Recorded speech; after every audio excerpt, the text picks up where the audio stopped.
Hi everyone, Aamber Hickman here.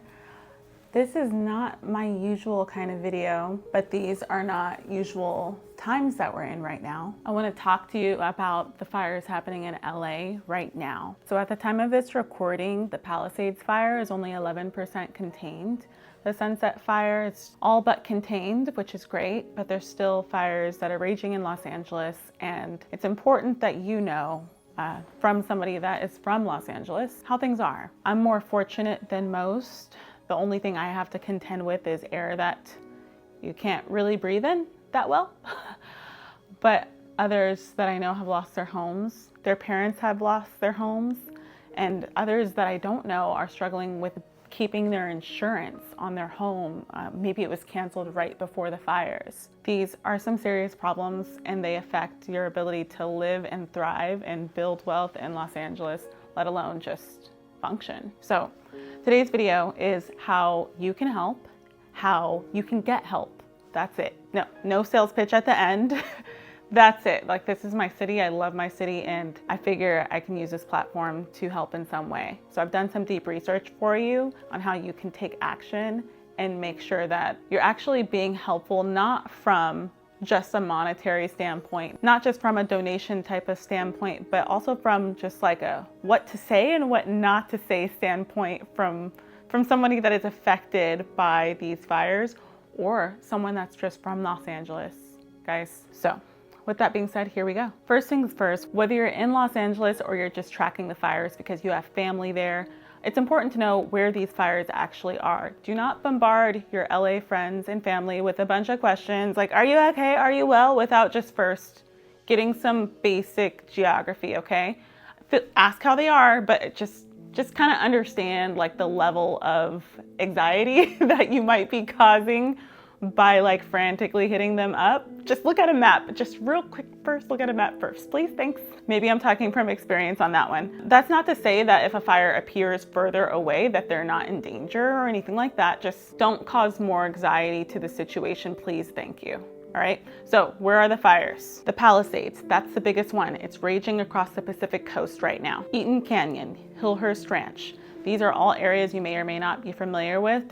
Just take a look at the map it out, see where your family lives, and then go ahead and ask whatever questions you might have. And keep in mind, you can get live fire tracking using the Watch Duty app. Go ahead and download it. It'll keep you updated. And by the way, the LAist app will give you live tracking on your air quality. So can your iPhone, so can your Android device. But if you just want a more comprehensive resource, go ahead and take a look at LAist. They're also doing a great job of providing families with additional resources for supporting us during this time right now. It's really tough. I really appreciate the way that LAist is covering this from a 360 perspective. Not just what to do, but how to prevent actually having health problems due to air quality. One issue many Californians have been dealing with over the past couple of years is insurance.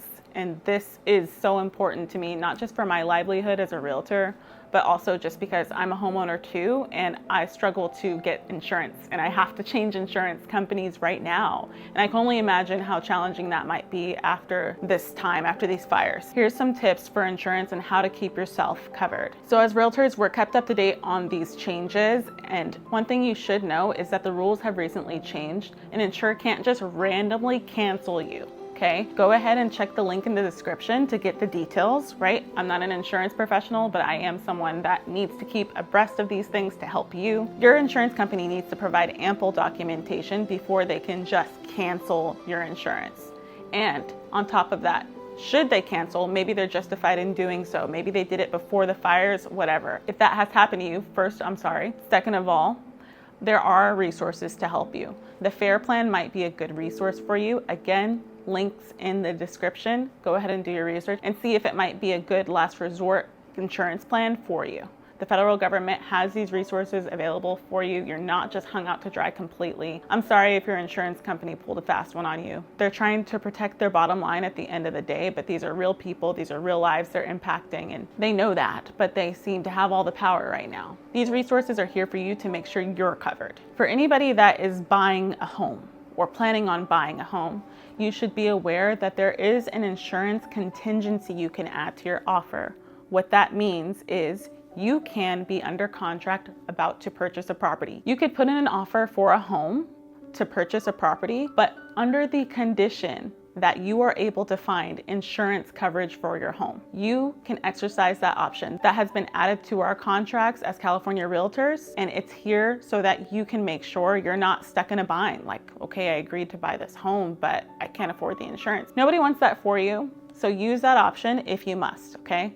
You can pull out of the deal. If you do it during your specific contractual timeframes, you'll be fine. For those of you that were considering selling a home, but these fires are near you or around you, it's important that you know no one has a crystal ball right now to see the full impact of this devastation on the housing market. Just make sure you're taken care of physically. Make sure you're taken care of mentally first, and then we will sort the rest out, okay? I'm closely going to be watching the market to make sure that the sellers that I'm working with are protected, to make sure that they can still get full value for their home, and to make sure it's safe for another buyer to live there, okay? So we have to disclose anything we know about the property that affects the value. So hopefully you're dealing with a realtor that deals in honesty about what's affecting our world right now, what's happening around us. All that being said, whether you're a buyer or seller or someone just renting, thinking about buying, doesn't matter. You need to know about fire insurance and really homeowners insurance in general, renters insurance in general. It's getting harder and harder to get in California. Go ahead, look at the resources in the description, and they can help you out with some of the basics. I quickly want to talk about how you can actually help and be helpful. Obviously, we're not about to go physically fight some fires unless we're qualified to do so.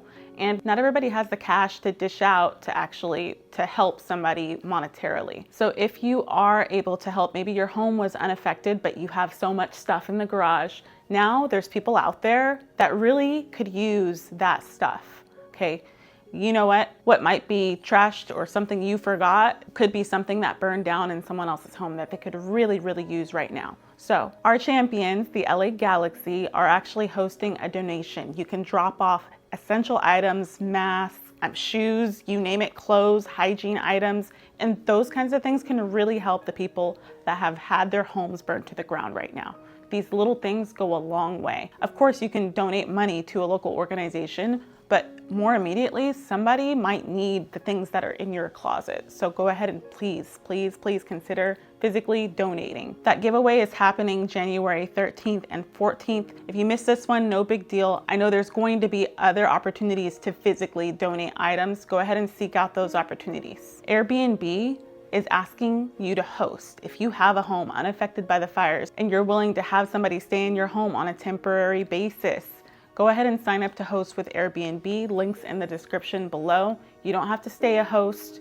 It's just about being a community member right now. It's just about helping out where you can right now. If you're worried, like, hey, I understand, I want to help, but I don't want a random person in my house, contact me. I know a way to do quick background checks. I know that safety and security is a concern for some people on Airbnb, but take it from me. I'm a former Airbnb host. Having strangers in your home is not that bad, but you want peace of mind.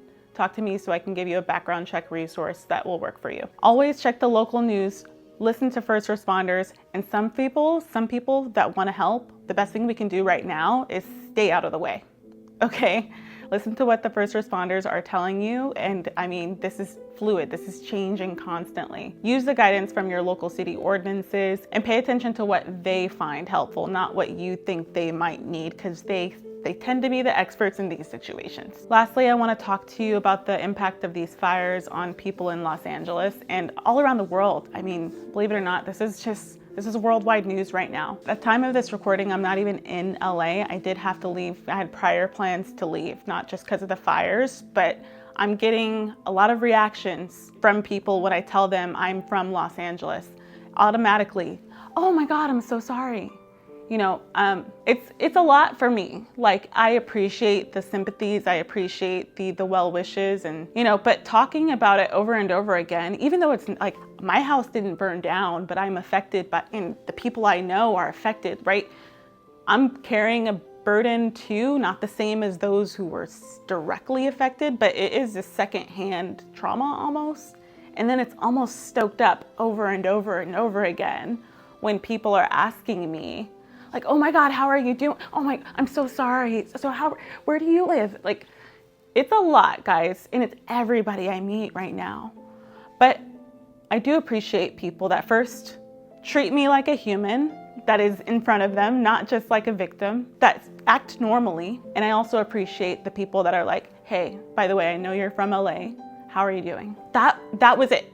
That was all I needed. And then I was like, you know what? Thank you. I'm doing okay under the circumstances. Allow me to expand as little or as much as I want, okay? Because it's what you're seeing on Instagram, what you're doom scrolling, it's not the same for everybody. So please, please be considerate. Don't make somebody relive their trauma all over again, especially if they had their home burned down. Like, maybe they don't want to talk about it, okay? Maybe they want to talk about the new season of Severance coming out. Like, give us a sec, pretty please. And again, I haven't even had this happen to me, like some people I know, but I can only imagine how they might feel, the messages they're getting on LinkedIn, the messages they're getting on their phone, the WhatsApp. It's a lot. Give us a minute. Let us breathe. We are working through this too. If you want to help, go ahead and check out the resources below. Thank you so much for watching the end of this video. Just know I'm here with you. I'm struggling with you. I'm empathizing with you, and I want to help. And I know you do too. So thank you so much for sitting, watching, listening to ways that you can help. Take action. See you on the next one.